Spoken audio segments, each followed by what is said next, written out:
Chào các bạn, chào mừng các bạn đến với căn bếp của Suki. Hôm nay mình chia sẻ với các bạn món bánh mì trái cây Panettone, hay ở Việt Nam mà mọi người có thể biết đến món bánh này với thương hiệu Madi nên gọi tắt là bánh mì Madi. Món bánh này ai đã từng ăn thì cũng phải công nhận nó là món bánh mì ngon nhất. Mình rất tiếc vì trình độ quay video có hạn nên mình không thể diễn tả hết bằng hình ảnh độ ngon của món bánh này. Bánh cực kỳ thơm với sự kết hợp của cam, mật ong, vani, nho khô, đảm bảo mọi người sẽ phải vừa ăn vừa hít hà liên tục.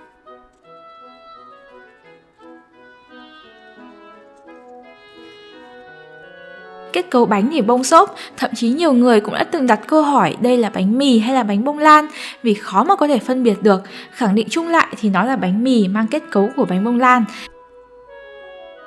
Về độ béo thì thậm chí nó sẽ còn đậm đà hơn nhiều so với bánh mì Hoa Cúc. Sẽ có rất nhiều điều mình muốn chia sẻ về món bánh này nữa. Tuy nhiên mình nghĩ mình sẽ bắt tay vào làm luôn và có gì sẽ nói thêm trong quá trình làm nhé. Như thường lệ thì nguyên liệu chi tiết mọi người có thể tìm thấy trong phần mô tả. Trước khi làm món bánh này thì mình muốn chia sẻ một chút về chuẩn bị dụng cụ. Thứ nhất là khuôn bánh. Tất nhiên nếu không dùng khuôn bánh chuyên dụng thì mình vẫn có thể dùng khuôn thường, mà mình sẽ chia sẻ cách chuẩn bị khuôn ở các bước sau trong video. Còn như hôm nay thì mình có dùng thêm khuôn chuyên dụng cho bánh Panettone. Đây là khuôn dùng một lần, kiểu giống như khuôn cupcake cứng ấy các bạn, nhưng mà kích cỡ lớn hơn. Với khuôn dùng một lần thì ta sẽ có hai loại. Loại thứ nhất là cái mà mình dùng nó sẽ có dạng trụ, thành cao. Kích cỡ mình dùng là cao 10cm, đường kính 14cm, dành cho các bánh khoảng 500g. Với công thức mà mình chia sẻ với mọi người thì có thể làm được 3 cái bánh như thế này, cũng khá là nhiều bánh đó. Loại khuôn dùng một lần thứ hai là các khuôn dẹt thành thấp hơn. Các loại khuôn giấy này dùng được trong lò nướng và mọi người có thể mua online. Giá của nó cũng khá rẻ mà mình nghĩ nó rất là tiện ấy. Món thứ hai mà các bạn nên chuẩn bị cho mình đó là các que tre dài có một đầu nhọn, hoặc tốt nhất nếu có thể là que bằng kim loại để mình có thể treo bánh ngược lên sau này. Giờ mình sẽ bắt đầu làm bánh. Ngày đầu tiên mình chuẩn bị mứt vỏ cam. Đây là thành phần không thể thiếu để mang đến hương vị cho món bánh mì Panettone của mình. Nếu mà mọi người muốn tiết kiệm thời gian thì có thể mua loại mứt vỏ cam bán sẵn, nhưng mình nghĩ mình tự làm thì vẫn là ngon và kinh tế hơn. Mình sẽ dùng 3 quả cam vàng, ta bổ làm 6.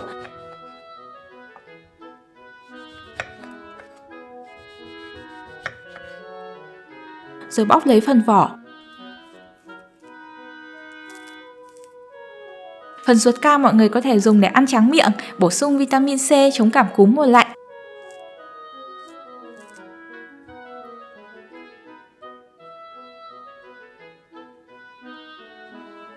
Sau đó mình sẽ cắt vỏ cam thành các miếng khoảng 1cm bề rộng.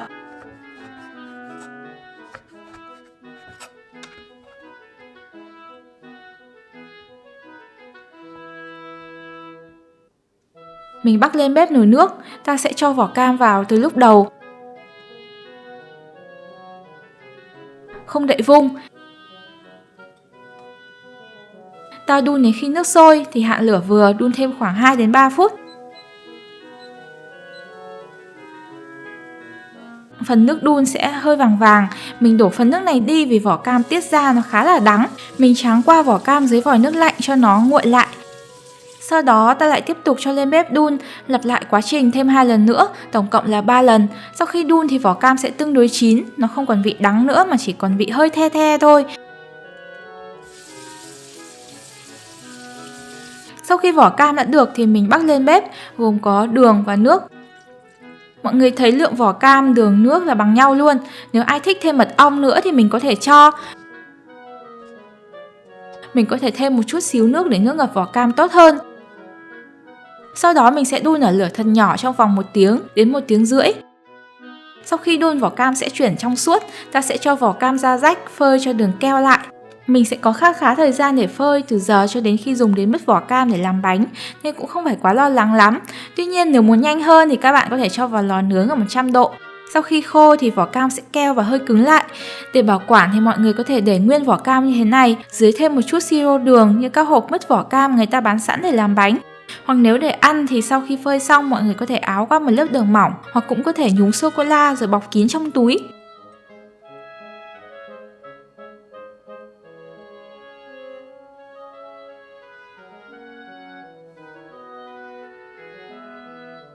Khi đã có mứt vỏ cam thì ngày hôm sau mình sẽ bắt đầu làm bánh.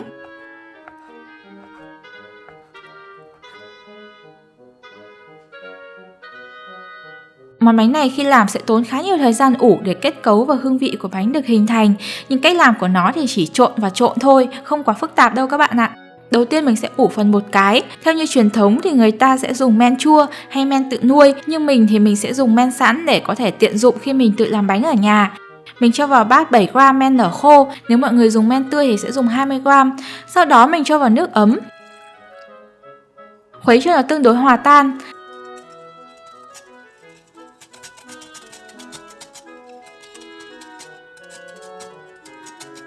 Sau đó mình rây vào bột bánh mì.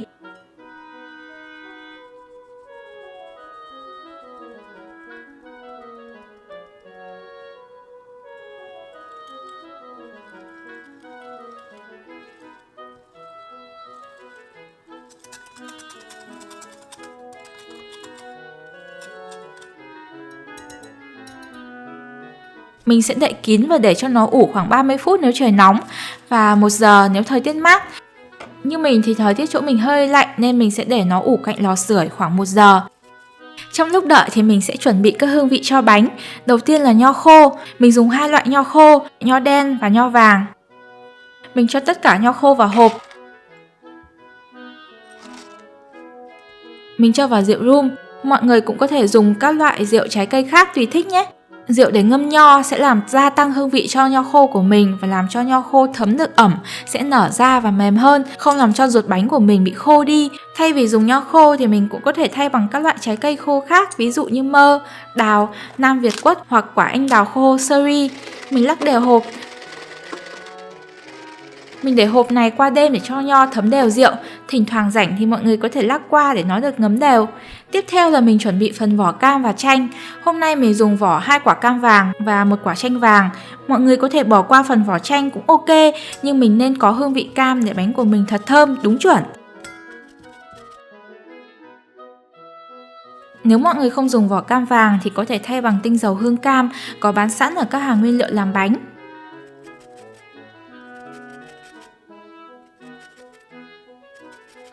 Sau đó mình cho tất cả vỏ cam vào hộp. Hôm nay mình dùng tinh chất vani dạng lỏng cho vào bánh. Nếu mà mọi người dùng quả vani thì mình cũng sẽ nạo lấy phần ruột và cho vào hộp cùng với vỏ cam trong giai đoạn này. Mình cho vào hộp thêm mật ong.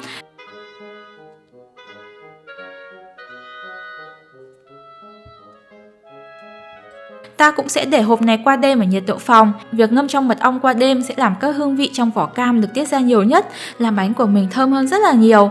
Lúc này mình cũng sẽ bỏ bơ ra ngoài để nó hết lạnh về nhiệt độ phòng.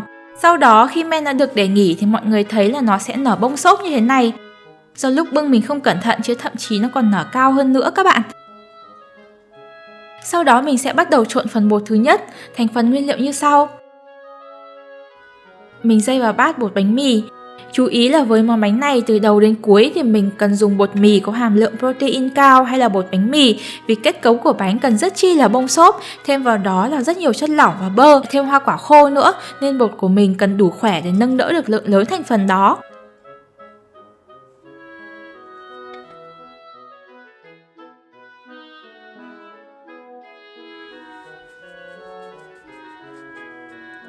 Mình cho vào đường trộn đều.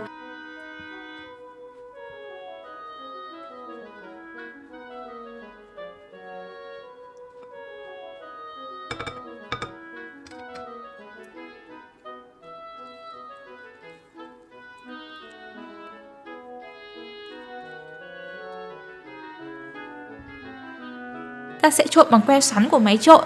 Mọi người cũng có thể trộn bằng máy để bàn hoặc máy làm bánh mì. Còn trộn bằng tay thì nó sẽ hơi khó một chút, vì hỗn hợp bột bánh của mình sẽ rất là dính và nhão giống như bột bánh mì Hoa Cúc ấy các bạn. Và thậm chí nó còn mềm hơn bột bánh mì Hoa Cúc.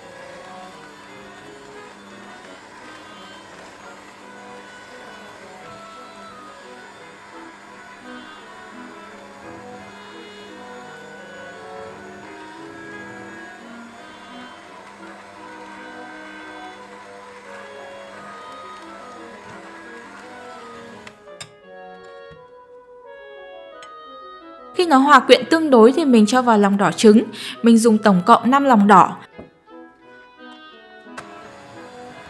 Nhờ chỉ sử dụng lòng đỏ trứng, ruột bánh của mình có màu vàng tự nhiên rất là hấp dẫn.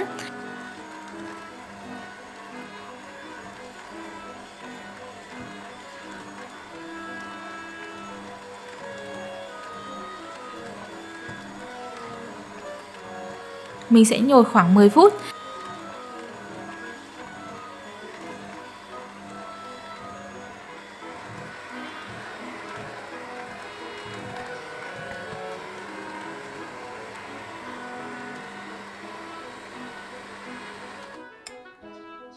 Sau đó mình sẽ cho từ từ bơ vào nhồi. Bơ này mình đã để mềm ở nhiệt độ phòng trong khoảng 1 tiếng nhưng hoàn toàn không bị chảy nhão.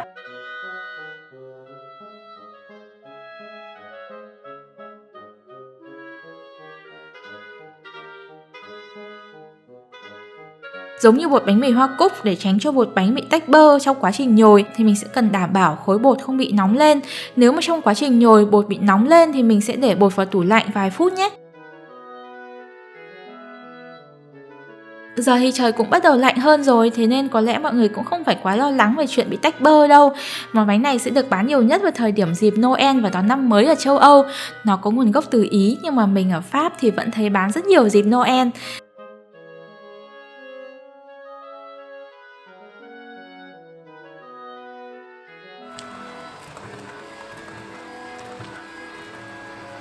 Sau khi nhồi hết bơ thì mình sẽ nhồi tiếp.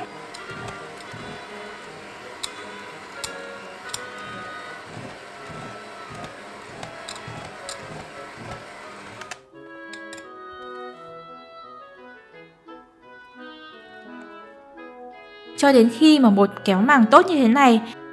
Loại bột mì mình dùng nó có lẫn một chút cám nên mọi người có thể thấy nó có các chấm nâu nâu ấy. Tổng thời gian mình nhào trộn bột là khoảng 35 phút. Sau đó mình sẽ cho bột vào hộp.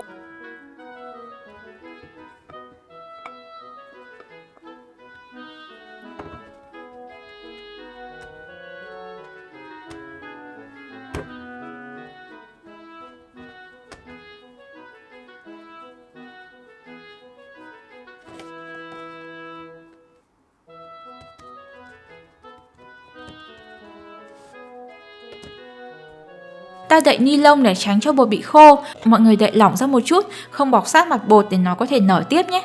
Sau đó mình sẽ ủ bột trong tủ lạnh khoảng 12 tiếng để bột nở gấp 3. Vậy là mình đã chuẩn bị xong cho ngày đầu tiên. Tổng hợp lại thì mình sẽ có phần bột đầu tiên đã được ủ trong tủ lạnh, hộp trái cây khô ngâm rượu và hộp mật ong ngâm vỏ cam đều để ở nhiệt độ phòng.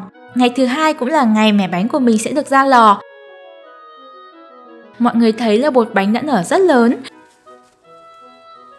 Mình sẽ tiếp tục nhồi thêm các nguyên liệu vào bột bánh của mình. Thành phần như sau. Mình cho tất cả số bột đã ủ vào một cái bát lớn hơn.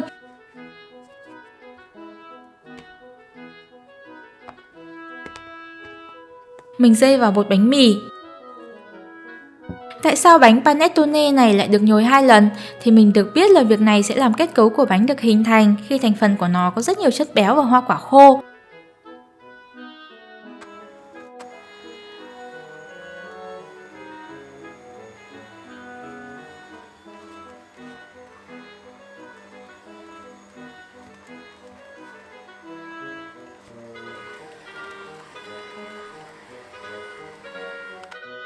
Khi bột đã trộn và hòa quyện thì mình sẽ cho vào lòng đỏ trứng. Lượng lòng đỏ mình dùng lúc này là 6 quả.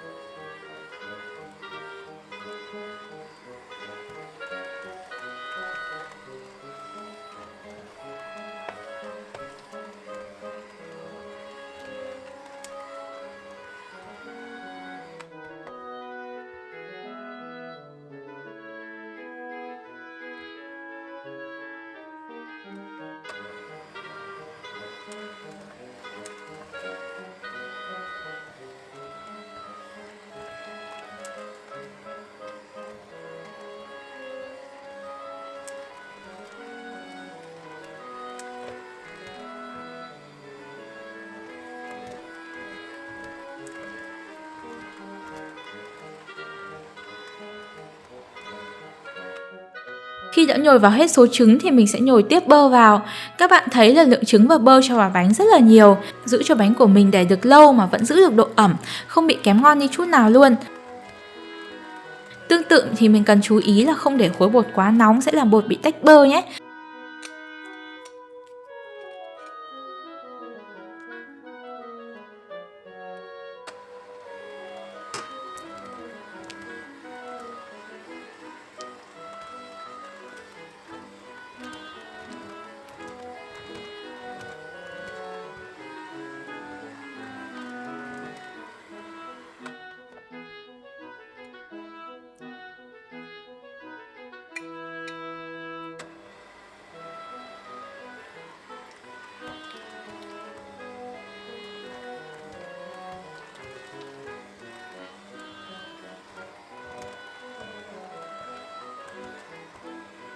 Sau khi nhồi hết bơ, nếu bột chưa kéo màng thì mình sẽ tiếp tục nhồi.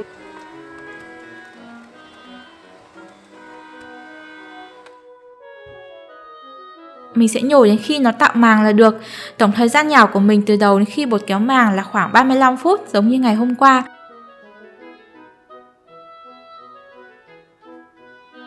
Sau đó mình sẽ cho vào hương vị cho bánh, phần mật ong ngâm vỏ cam, vani,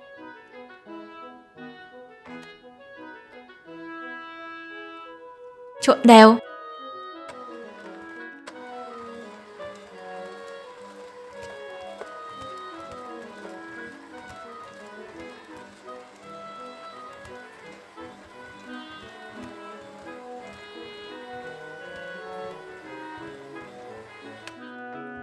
Sau đó mình cho tiếp vào nho khô và mứt vỏ cam. Trộn cho nó thật đều.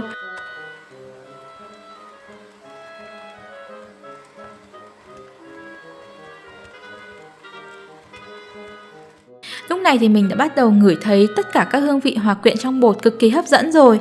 Bột sẽ khá chảy, tưởng tượng như nó ướt ướt vậy đó các bạn, nhưng mà nó hoàn toàn bình thường. Một điều mình muốn chia sẻ với các bạn là nếu thích, mọi người có thể tìm xem các video mà các thợ làm bánh làm món bánh này trên mạng với số lượng lớn. Nhìn bột trộn trong máy mịn mịn dẻo dẻo, cực kỳ thích luôn ấy. Mình sẽ đậy bột kín và để bột nghỉ khoảng 1 tiếng rưỡi ở nơi ấm áp để bột nở gấp đôi. Trong khi đó thì mình sẽ chuẩn bị khuôn. Như mình đã nói thì mình sẽ dùng các khuôn giấy chuyên dụng để làm bánh panettone này. Ngoài ra nếu các bạn không có khuôn thì có thể dùng khuôn tròn đáy liền hoặc đáy rời. Ta lót giấy đến đáy khuôn để lấy bánh ra dễ dàng hơn. Và ta cũng sẽ lót giấy xung quanh thành khuôn. Chiều cao miếng giấy cao hơn thành khuôn nếu mà mình muốn làm bánh dạng cao. Đây là bột mình đã để nghỉ 1 tiếng rưỡi ở nơi ấm áp. Mình đổ hết bột ra bàn.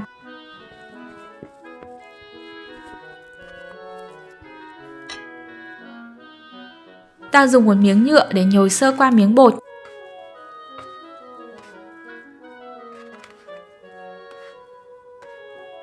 Sau đó thì mình sẽ chia bột ra khoảng 500 đến 600 g mỗi phần.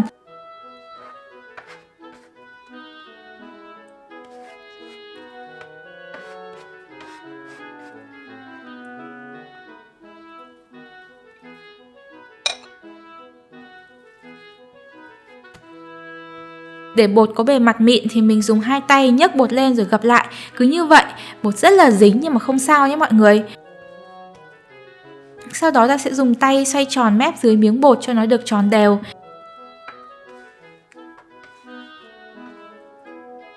Khi đã được rồi thì mình sẽ nhấc bột cho vào khuôn. Phần bột của mình thì chỉ cao khoảng 1/4 chiều cao khuôn thôi. Nếu mọi người muốn bánh nở lớn hơn vượt khuôn thì có thể tăng lượng bột lên cao khoảng 1/3 đến 1/2 khuôn. Cứ như vậy thì mình tạo hình với phần còn lại.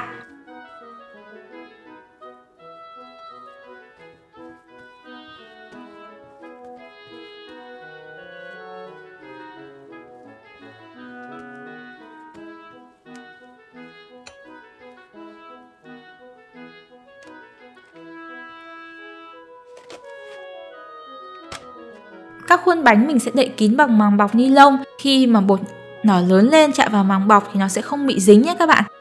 Mình sẽ để các khuôn bánh ở nơi ấm áp và ủ đến khi bột nở gần đầy miệng khuôn, cũng khoảng gấp 3 lần. Thời gian ủ sẽ tùy thuộc vào thời tiết nơi bạn ở. Vì bột này đã được nhồi thêm khá là nhiều bơ và chất lỏng và hoa quả khô nữa, nên nó sẽ cần thời gian ủ lâu hơn với bột bánh mì thông thường. Thường thì nó sẽ mất khoảng 4 đến 8 tiếng. Như mình thì nơi mình ở thời tiết cũng đã lạnh rồi và mình đã để ủ 8 tiếng ở bên ngoài gần lò sưởi. Sau khi bột gần được thì các bạn có thể chuẩn bị thêm phần topping nếu thích. Bánh có phần topping thì bề mặt bánh sẽ nở đều hơn một chút. Ta sẽ rắc thêm được các loại hạt ngũ cốc lên trên. Mình cho các nguyên liệu vào theo thứ tự.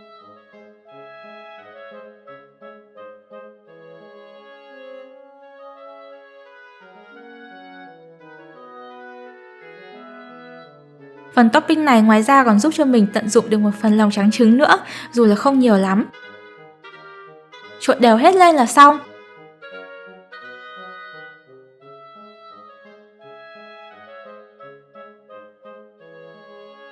Khi bánh đã nở sát thành khuôn thì mình sẽ làm nóng lò trước ở 175 độ C, 2 lửa không quạt. Với bánh không dùng topping thì mình sẽ rạch nhẹ một đường chữ thập trên mặt bánh.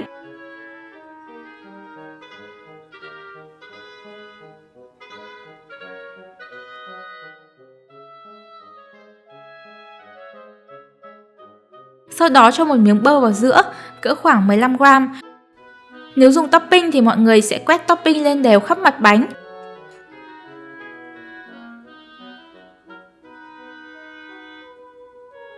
Topping này sẽ hơi chảy đọng vào rìa bánh nhưng mà cũng không sao cả nhé.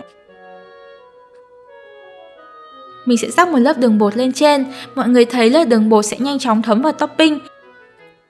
Và cuối cùng là rắc hạnh nhân lát lên trên.